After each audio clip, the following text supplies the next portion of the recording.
கர்த்தராகிய இயேசு கிறிஸ்துவின் பரிசுத்த நாமம் மகிமைப்படுவதாக. இன்றைக்கான வேத பகுதி என்னாகமம் 16ஆம் அதிகாரம். வாசிக்க கேட்போம். இந்த வேத எழுத்துக்களை வாசிக்கிறவனும் கேட்கிறவர்களும் அதை கைக்கொண்டு அதன்படி நடக்கிறவர்களும் பாக்கியவான்கள். வாசிப்போம். லேவிக்கு பிறந்த கோகாத்தின் குமாரனாகிய இத்சேயாரின் மகன் கோராகு என்பவன் ரூபன் வம்சத்திலுள்ள எலியாபின் குமாரனாகிய தாத்தானையும் அபிராமையும் பேலேத்தின் குமாரனாகிய ஓனையும் கூட்டிக்கொண்டு இஸ்ரவேல் புத்திரரில் சபைக்கு தலைவர்களும் சங்கத்துக்கு அழைக்கப்பட்டவர்களும் பிரபலமானவர்களுமாகிய 250 பேர்களோடும் கூட மோசேக்கு முன்பாக எழும்பி மோசேக்கும் ஆரோனுக்கும் விரோதமாக கூட்டம் கூடி அவர்களை நோக்கி, நீங்கள் மிஞ்சி போகிறீர்கள். சபையார் எல்லாரும் பரிசுத்தவான்கள். கர்த்தர் அவர்கள் நடுவே இருக்கிறாரே. இப்படி இருக்க கர்த்தருடைய சபைக்கு மேலாக உங்களை ஏன் உயர்த்துகிறீர்கள் என்றார்கள். மோசே அதை கேட்டபோது முகங்குப்புற விழுந்தான். பின்பு அவன் கோராகையும் அவனுடைய எல்லா கூட்டத்தையும் நோக்கி, நாளைக்கு கர்த்தர் தம்முடையவன் இன்னான் என்று தம் அண்டையில் சேர தாம் கட்டளையிட்ட பரிசுத்தவான் இன்னான் என்றும் காண்பிப்பார். அப்பொழுது எவனை தெரிந்து கொள்வாரோ அவனை தம்மிடத்தில் சேர கட்டளையிடுவார். ஒன்று செய்யுங்கள். கோராகின் கூட்டத்தார்களே, நீங்கள் எல்லாரும் தூபகலசங்களை எடுத்துக்கொண்டு நாளைக்கு அவைகளில் அக்கினி போட்டு கர்த்தருடைய சன்னதியில் தூபவர்க்கம் இடுங்கள். அப்பொழுது கர்த்தர் எவனை தெரிந்து கொள்வாரோ அவன் பரிசுத்தவானாய் இருப்பான். லேவியின் புத்திரராகிய நீங்களே மிஞ்சி போகிறீர்கள் என்றான். பின்னும் மோசே கோராகை நோக்கி, லேவியின் புத்திரரே கேளுங்கள். கர்த்தருடைய வாசஸ்தலத்தின் பணிவிடைகளை செய்யவும் சபையாரின் முன்னின்று அவர்கள் செய்ய வேண்டிய வேலைகளை செய்யவும் உங்களை தம் அண்டையிலே சேர பண்ணும்படி இஸ்ரவேலின் தேவன் இஸ்ரவேல் சபையாரிலிருந்து உங்களை பிரித்தெடுத்ததும் அவர் உன்னையும் உன்னோட கூட லேவியின் புத்திரராகிய உன்னுடைய எல்லா சகோதரரையும் சேர பண்ணினதும் உங்களுக்கு அற்ப காரியமோ? இப்பொழுது ஆசாரிய பட்டத்தையும் தேடுகிறீர்களோ? இதற்காக நீயும் உன் கூட்டத்தார் அனைவரும் கர்த்தருக்கு விரோதமாகவே கூட்டம் கூடினீர்கள். ஆரோனுக்கு விரோதமாக நீங்கள் முறுமுறுக்கிறதற்கு அவன் எம்மாத்திரம் என்றான். பின்பு மோசே எலியாபின் குமாரனாகிய தாத்தானையும் அபிராமையும் அழைத்தனுப்பினான். அவர்கள், நாங்கள் வருகிறதில்லை. இந்த வனாந்திரத்தில் எங்களை கொன்று போடும்படி பாலும் தேனும் ஓடுகிற தேசத்திலிருந்து எங்களை கொண்டு வந்தது அற்ப காரியமோ? எங்கள் மேல் துரைத்தனமும் பண்ண பார்க்கிறாயோ? மேலும் நீ எங்களை பாலும் தேனும் ஓடுகிற தேசத்துக்கு கொண்டு வந்ததும் இல்லை, எங்களுக்கு வயல்களையும் திராட்சை தோட்டங்களையும் சுதந்திரமாக கொடுத்ததும் இல்லை. இந்த மனிதருடைய கண்களை பிடுங்க பார்க்கிறாயோ? நாங்கள் வருகிறதில்லை என்றார்கள். அப்பொழுது மோசேக்கு கடும் கோபம் வந்தது. அவன் கர்த்தரை நோக்கி, அவர்கள் செலுத்தும் காணிக்கையை அங்கீகரியாதிருப்பீராக. நான் அவர்களிடத்தில் ஒரு கழுதையை முதலாய் எடுத்துக்கொள்ளவில்லை. அவர்களில் ஒருவனுக்கும் யாதொரு பொல்லாப்பும் செய்யவும் இல்லை என்றான். பின்பு மோசே கோராகை நோக்கி, நீயும் உன் கூட்டத்தார் யாவரும் நாளைக்கு கர்த்தருடைய சன்னதியில் வாருங்கள். நீயும் அவர்களும் ஆரோனும் வந்திருங்கள். உங்களில் ஒவ்வொருவரும் தங்கள் தங்கள் தூபகலசங்களை எடுத்து அவைகளில் தூபவர்க்கத்தை போட்டு தங்கள் தங்கள் தூபகலசங்களாகிய 250 தூபகலசங்களையும் கர்த்தருடைய சன்னதியில் கொண்டு வர வேண்டும். நீயும் ஆரோனும் தந்தன் தூபகலசத்தை கொண்டு வாருங்கள் என்றான்.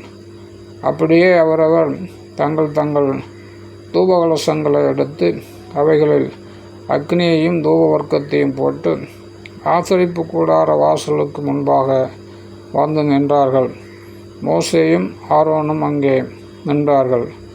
அவர்களுக்கு விரோதமாக கோராகு சபையெல்லாம் ஆசரிப்பு கூடார வாசலுக்கு முன்பாக கூடி வரும்படி செய்தான். அப்பொழுது கர்த்தருடைய மகிமை சபைக்கெல்லாம் காணப்பட்டது. கர்த்தர் மோசேயோடும் ஆரோனோடும் பேசி, இந்த சபையை விட்டு பிரிந்து போங்கள், ஒரு நிமிஷத்தில் அவர்களை பதமாக்குவேன் என்றார். அப்பொழுது அவர்கள் முகங்குப்புற விழுந்து, தேவனே, மாம்சமான யாவருடைய ஆவிகளுக்கும் தேவனே, ஒரு மனிதன் பாவம் செய்திருக்க சபையார் எல்லார் மேலும் கடுங்கோபம் கொள்வீரோ என்றார்கள். அப்பொழுது கர்த்தர் மோசேயை நோக்கி, கோராகு, தாத்தான், அபிராம் என்பவர்களுடைய வாசஸ்தலத்தை விட்டு விலகி போங்கள் என்று சபையாருக்கு சொல் என்றார். உடனே மோசே எழுந்திருந்து தாத்தான், அபிராம் என்பவர்களிடத்தில் போனான். இஸ்ரவேலின் மூப்பரும் அவனை பின்சென்று போனார்கள். அவன் சபையாரை நோக்கி, இந்த துஷ்ட மனிதரின் சகல பாவங்களிலும் நீங்கள் வாரிக்கொள்ளப்படாதபடிக்கு அவர்கள் கூடாரங்களை விட்டு விலகி அவர்களுக்கு உண்டானவைகள் ஒன்றையும் தொடாதருங்கள் என்றான். அப்படியே அவர்கள் கோராகு, தாத்தான், அபிராம் என்பவர்களுடைய வாசஸ்தலத்தை விட்டு விலகி போனார்கள். தாத்தானும் அபிராமும் வெளியே வந்து தங்கள் பெண்ஜாதிகள், பிள்ளைகள், குழந்தைகளோடும் தங்கள் கூடார வாசலிலே நின்றார்கள். அப்பொழுது மோசே, இந்த கிரியைகளை எல்லாம் செய்கிறதற்கு கர்த்தர் என்னை அனுப்பினார் என்றும் அவைகளை நான் என் மனதின்படியே செய்யவில்லை என்றும் நீங்கள் எதனாலே அறிவீர்கள் என்றால், சகல மனிதரும் சாகிறபடி இவர்கள் செத்து சகல மனிதருக்கும் நேரிடுகிறது போல இவர்களுக்கும் நேரிட்டால் கர்த்தர் என்னை அனுப்பவில்லை என்று அறிவீர்கள். கர்த்தர் ஒரு புதிய காரியத்தை நேரிடச் செய்வதால் பூமி தன் வாயை திறந்து இவர்கள் உயிரோடே பாதாளத்தில் இறங்கத்தக்கதாக இவர்களையும் இவர்களுக்கு உண்டான யாவையும் விழுங்கப்பட்டதேயானால் இந்த மனிதர் கர்த்தரை அவமதித்தார்கள் என்பதை அறிந்து கொள்வீர்கள் என்றான். அவன் இந்த வார்த்தைகளை எல்லாம் சொல்லி முடித்தவுடனே அவர்கள் நின்றிருந்த நிலம் பிளந்தது. பூமி தன் வாயை திறந்து அவர்களையும் அவர்கள் வீடுகளையும் கோராகுக்குரிய எல்லா மனிதரையும் அவர்களுக்கு உண்டான சகல பொருட்களையும் விழுங்கி போட்டது. அவர்கள் தங்களுக்கு உண்டானவை எல்லாவற்றோடும் உயிரோடு பாதாளத்தில் இறங்கினார்கள். பூமி அவர்களை மூடிக்கொண்டது. இப்படி சபையின் நடுவிலிருந்து அழிந்து போனார்கள். அவர்களை சுற்றிலும் இருந்த இஸ்ரவேலர் யாவரும் அவர்கள் கூக்குரலை கேட்டு, பூமி நம்மையும் விழுங்கி போடும் என்று சொல்லி ஓடினார்கள். அக்கினி கர்த்தருடைய சன்னதியிலிருந்து புறப்பட்டு தூபம் காட்டின 250 பேரையும் பட்சித்து போட்டது. பின்பு கர்த்தர் மோசேயை நோக்கி, அக்கினிக்குள் அகப்பட்ட தூப கலசங்களை எடுத்து அவைகளில் இருக்கிற அக்கினியை அப்பாலை கொட்டி போடும்படி ஆசாரியனாகிய ஆரோனின் குமாரன் எலெயாசாருக்கு சொல். அந்த தூபகலசங்கள் பரிசுத்தமாயின. தங்கள் ஆத்துமாக்களுக்கே கேடுண்டாக்கின அந்த பாவிகளின் தூபகலசங்களை பலிபீடத்தை மூடத்தக்க தட்டையான தகடுகளாய் அடிக்க கடவர்கள். அவர்கள் கர்த்தருடைய சந்நிதியில் அவைகளை கொண்டு வந்ததனால் அவைகள் பரிசுத்தமாயின. அவைகள் இஸ்ரவேல் புத்திரருக்கு ஒரு அடையாளமாயிருக்கும் என்றார்.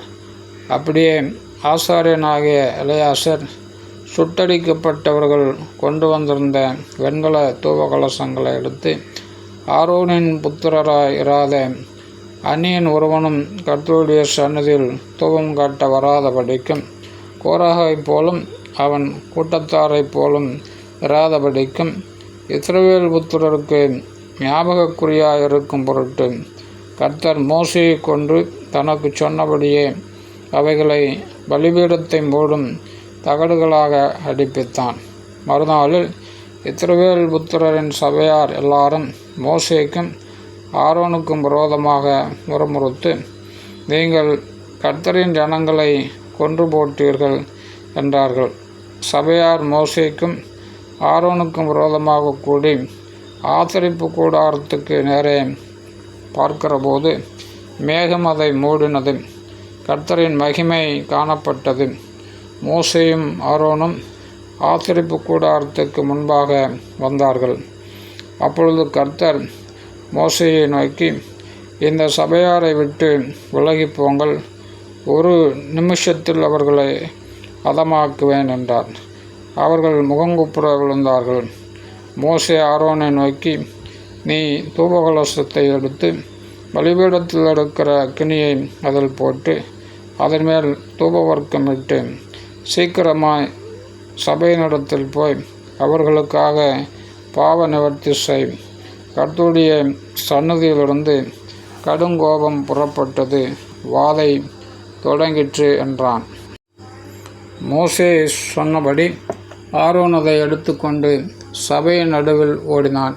ஜனங்களுக்குள்ளே வாதை தொடங்கியிருந்தது.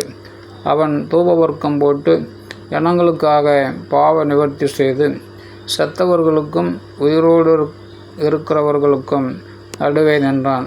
அப்பொழுது வாதை நிறுத்தப்பட்டது. கோராகின் காரியத்தின் நிமித்தம் செத்தவர்கள் தவிர அந்த வாதையினால் செத்து போனவர்கள் 14,700 பேர். வாதை நிறுத்தப்பட்டது. அப்பொழுது ஆரோன் ஆசரிப்பு கூடார வாசலுக்கு மோசேயினிடத்தில் திரும்பி வந்தான். ஆமென்.